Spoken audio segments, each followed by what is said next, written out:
palabra el señor Bogovič. Hvala za besedo, predsedujoči.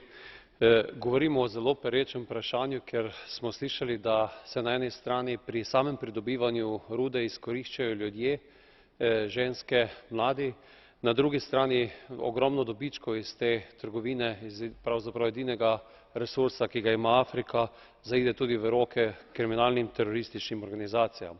Zato podpiram prizadevanje, da se naredi na tem področju red, da tudi Evropa, ki je, kot smo slišali, velik porabnik teh surovin, da svoj prispevek in jasno pove, da želi na tem področju jasnost in transparentnost. To transparentnost bomo zagotovili na takšen način, da bodo tudi prihodki od teh rud prihajali ljudem v Afriki.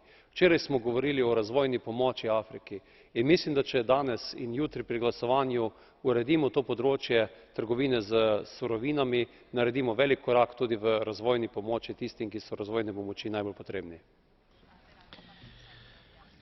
Gracias. Señora Toia.